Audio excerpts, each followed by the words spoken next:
Make your next event unforgettable with Ruby's Mexican Restaurant Catering. Our fully staffed food truck brings the flavor to you, serving our famous doblados or any meal you choose. We offer a complete catering lineup perfect for corporate events, weddings, and holiday parties. Book today at events@rubysfoodtruck.com or call 903-871-7829, option 0. Ruby's, authentic flavor, catered your way.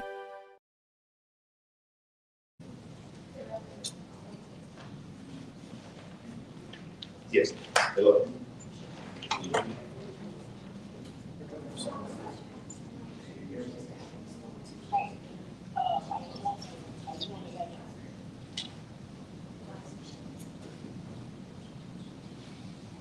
Okay.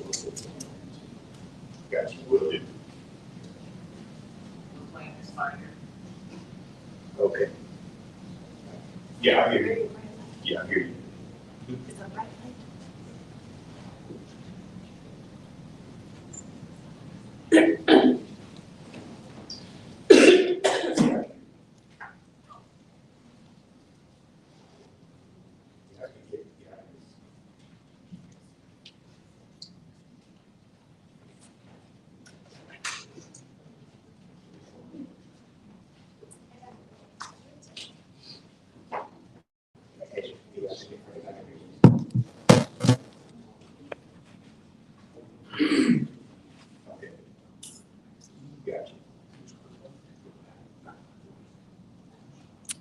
Good morning, everyone. I'm Officer Smedley with the Tyler Police Department.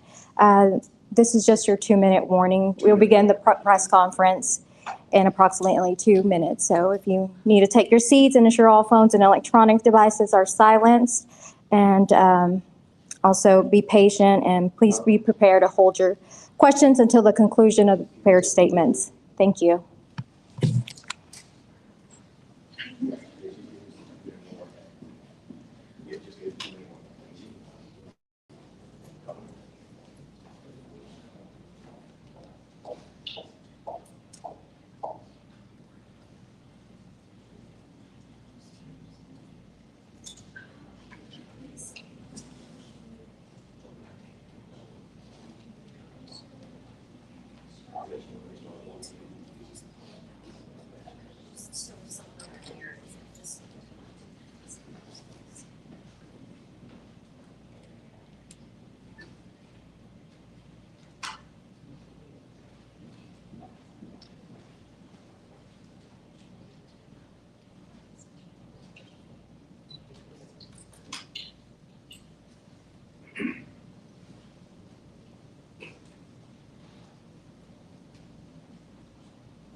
Well, I appreciate you all being here today. I want to take the opportunity to welcome you and say thank you, because this is an important topic for us as we continue to put this case forward and continue asking for assistance.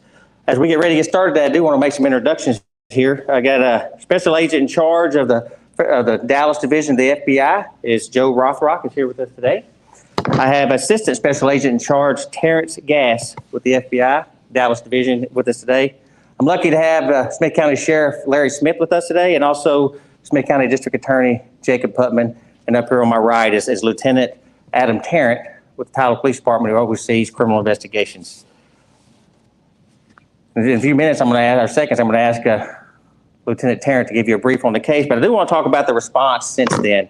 Since this shooting happened, and the one that happened a few weeks before that, we've had an increased presence at patrols in this area, but also in other areas we know that there to be gang activity.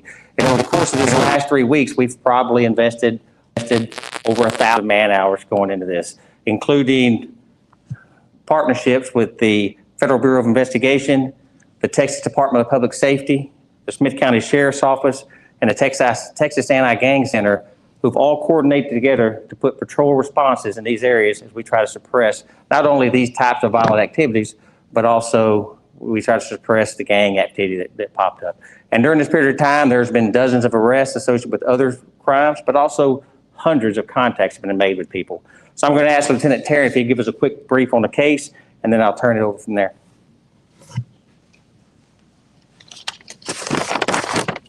Good morning. So I'm going to have to be a little vague with some of the details because this is an open investigation, and the last thing I want to do is jeopardize the integrity of the investigation. So the first week of this investigation, we had 15 detectives working on this case. Now they have a normal caseload, but all that was put aside and they did nothing but work on this case.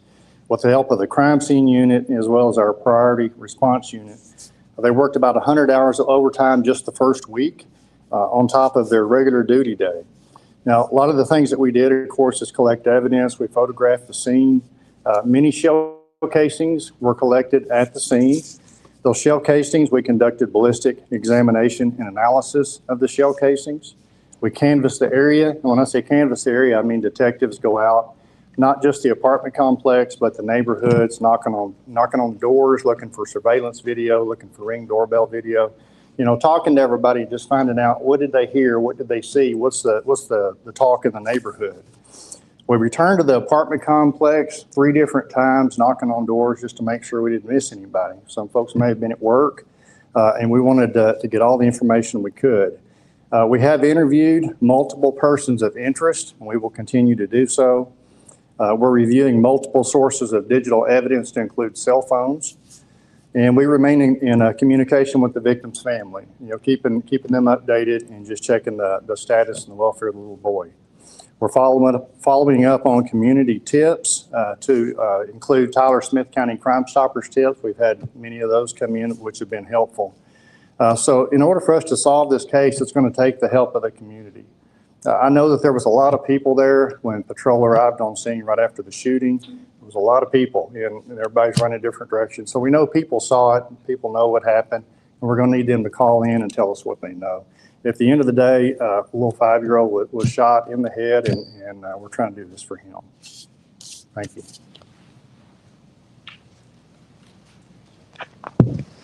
Good morning. I'm Joe Rothrock, and I'm the Special Agent in charge of the Dallas FBI. Let me just start by thanking Chief Toller and the Tyler Police Department for having us here today. I also want to recognize and thank Sheriff Smith and District Attorney Putman for joining us as well. Today, the FBI is announcing a $25,000 reward for information leading to the arrest and conviction of the subjects responsible for the May 29th shooting. This shooting occurred at the Victory Park apartment homes and caused serious bodily injury to a 5-year-old boy. As the chief mentioned and Lieutenant reiterated, we have been working closely with our partners at the Tyler Police Department to investigate this senseless crime. Through this investigation, we believe that there are multiple male subjects involved in the shooting, that the shooting was gang-related, and that the suspects should be considered armed and dangerous. While the FBI continues to work closely with our partners at the Tyler Police Department to bring justice to the victim's family, we're announcing this reward, and we're asking the public to come forward and provide information related to the shooting on May 29th. If anyone has information on this case, please contact the FBI at 1-800-CALL-FBI or tips.fbi.gov.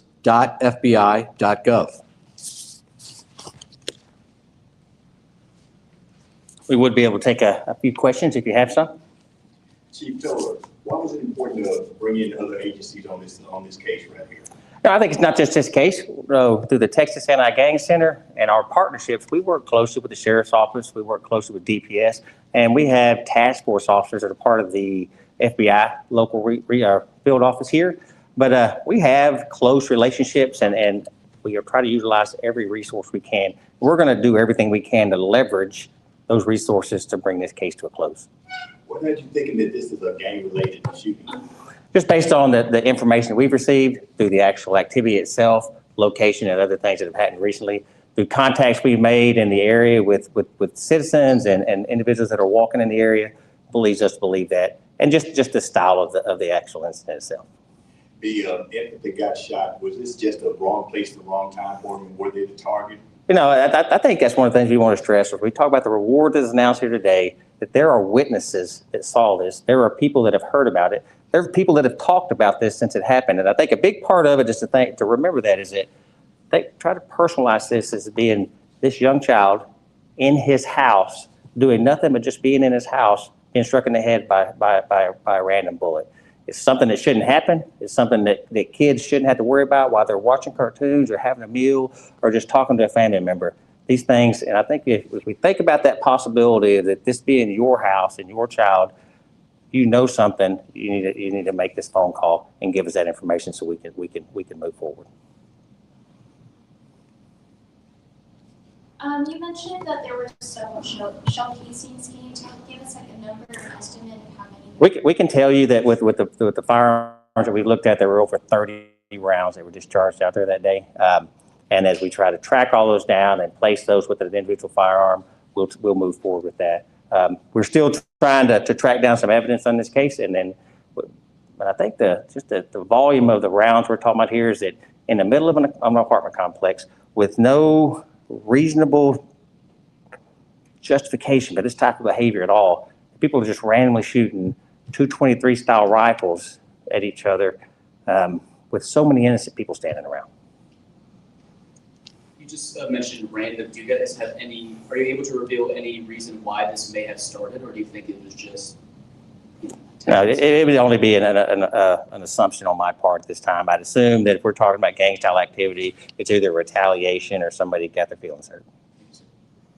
It was the news that the young child was released from the ICU in Dallas. Does he still remain in the hospital there, or was he able to come back home to Tyler? No, I saw the same updates as you. We are excited to hear about this young child going through the recovery here, that he's getting better and better. He's removed from ICU, but he remains in the hospital. But I hope that we continue hearing about his progress forward. The big part of this being is that it's something that he already had some issues he was dealing with in life, and this shouldn't be one of them that he has to deal with. And it's something that's going to impact his life forever. You talked about the 30 rounds and mentioned guns, but how many guns do y'all believe minimum were involved in this? I know I can tell you there's more than two, but the big piece was there was only so much information we're going to release this time to not damage the integrity of the investigation. Moving forward, being able to generate the information with the reward being offered, one thing is be able to let people know that if you have information come up, and you will be able to remain anonymous. Yes, these tip lines and these information lines are set up in a specific way that individuals can relay information that allows us to move forward with the investigation. That's why they're put in place that way. The same thing with Smith County Crime Stoppers and the FBI tip lines that are here. There's certain things that have to do here where you talk about information that leads not only to the arrest but the conviction of the individual. It's going to have to be good, substantial information is what we're talking about there. But we do encourage everybody that knows anything, no matter how small you think the fact is, it may be the piece that puts us over the top in reference to solving this case. We want everybody to make sure that they contact that line. The FBI will process it through their systems, and they will get that information to us as soon as possible. We can follow up on the investigation. Are you able to talk about the reasoning behind increasing the reward from 4,000 to 25,000? You know, when we first started this process, we were trying to figure out how to get some information flowing. I will have to tell you that through the SAC and the ASAC here in the FBI is to get it up there so we can kind of get that information going. Because it's a substantial, life-changing amount of money for people. And I think that opportunity, if they know something, that reward is really going to get some information and some tips flowing. Any other questions? Any other suspect descriptions such as vehicle descriptions that you didn't talk about? No, ma'am. No, ma'am. Well, I want to, again, thank all of you for coming out today. I want to thank you for being here because that's a big part of this. As we get this message out there, as we let individuals know that it's important that if they know something or saw something or have heard something to contact these tip lines because they are going to be a major factor in this moving forward. We appreciate our partnerships with Sheriff's Office, with DPS, but specifically we want to talk about our partnerships with the FBI here, as they've been a big part of this and helping us move this case forward. And we thank the district attorney for being here with us today, because I can tell you when we saw this case that we're going to hand it over to him and then he'll have to make the next decisions on it. And we always appreciate his support and his professionalism as he moves forward with these. Thank y'all.